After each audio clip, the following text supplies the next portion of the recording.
السلام عليكم، معكم محمد المدوح، متخصص في مجال أمن المعلومات ومهتم في مجال الهندسة العكسية للبرمجيات وتحليل الفيروسات. في هذا الفيديو راح نحلل فيروس شمعون 3. فيروس استهدف عدة جهات في المملكة العربية السعودية، ويهدف إلى حذف البيانات بالكامل من أقراص التخزين بما في ذلك الملفات ونظام التشغيل. راح نتكلم عن أهم خواصه وطريقة عمله. بالنسبة للأدوات اللي راح أستخدمها، أولا أولي ديباج، ومهم جدا اني اشغله كادمنستريتور لان فيروس شمعون يعتمد على صلاحيات الادمنستريتور بشكل كبير. احب اذكر ان فيروس شمعون يتطلب ارجيومنت عشان يشتغل، مثل ما تشوفون هنا راح احط ارجيومنت عشوائي. الاداه الثانيه اللي راح استخدمها هي بروسيس هاكر، راح تساعدنا تحديدا في اكتشاف اي سيرفيس يتم تنصيبها على الجهاز. الخواص الخبيثه من شمعون 3 ما راح تشتغل الا لما يشتغل الفيروس كسيرفيس، وراح نشوف هذا الشيء. بمجرد ما يشتغل نشوف هنا call ل create service ويتلوها call ل start service. هذا الشيء راح يخلي شمعون يشتغل كسيرفيس. الآن ننتقل لنافذة Oli Debug الثانية ونعمل attach للسيرفيس الجديدة اللي تم إنشائها. هنا ندور السيرفيس الجديدة، حصلناها وراح نعمل لها attach. والحين نرجع لبروسيس شمعون الأساسية ونستكمل تنفيذها، وهنا راح نشوف الترمينيشن للبروسيس. في البداية نشوف call لfind resource باسم lng. طبعا هذا الوايبر كومبوننت نسخة 32 بت بشكل مشفر، وكذلك الفيروس يحتوي على نسخة 64 بت من الوايبر، وريسورس ثالث عبارة عن command and control virus. هنا راح نشوف عملية فك تشفير الوايبر كومبوننت. مثل ما تشوفون هذه اللوب اللي حنا فيها تحتوي على الكود الخاص بعملية فك التشفير. راح نضع التركيز على الميموري ادرس او البفر اللي راح يتم استخدامها في تخزين الوايبر كومبوننت بعد فك تشفيره. نلاحظ هنا ان الاي اس اي ريجستر تحمل عنوان البفر، راح نضع التركيز عليها.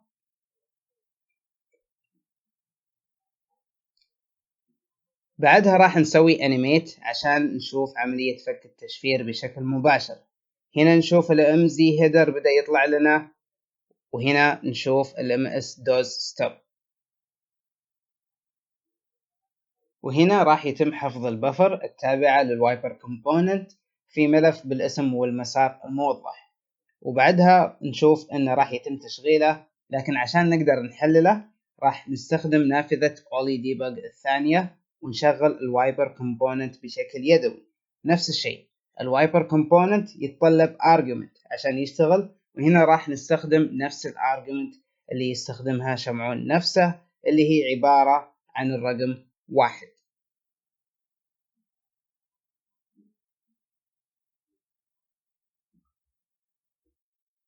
أول شيء راح يتم تنفيذ هذا الكوماند لإيقاف الدرايفر اللي راح يتم استخدامه في الكتابة على أقراص التخزين لو أنه موجود مسبقا. بعدها راح يتم إزالته كسيرفيس، ثم حذف ملف الدرايفر نفسه. هنا نشوف call find resource لقراءة النسخة المشفرة من الدرايفر، وهنا راح نشوف عملية فك التشفير.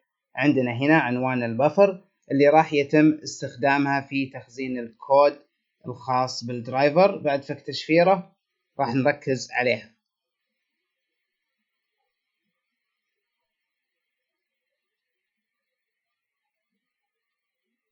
وهنا نسوي animate ونشوف عملية فك التشفير بشكل مباشر. هنا نشوف ال MZ header، وهنا نشوف ال MS does stop.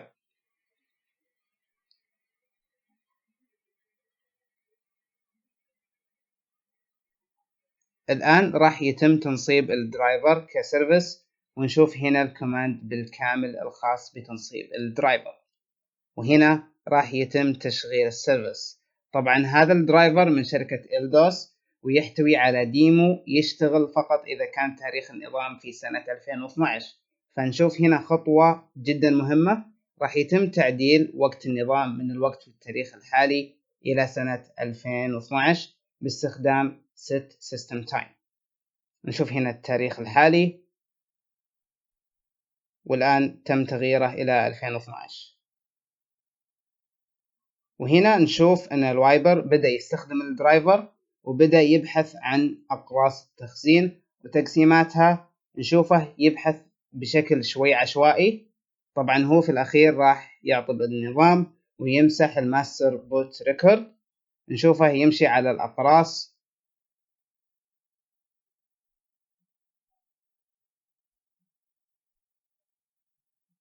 هذا أهم قرص عندنا. راح نشوف كيف إنه راح يتم الكتابة عليه باستخدام write file function.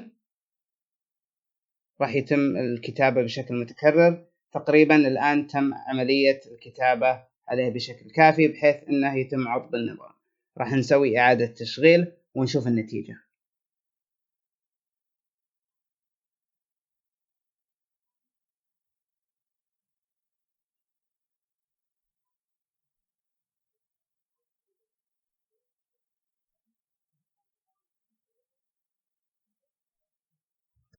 ومن خلال هذه الرسالة نشوف أن النظام فشل في الإقلاع. هذا كان تحليل بسيط لفيروس شمعون 3. اللي عنده أي استفسار ممكن يتواصل معي على لينكدإن أو تويتر.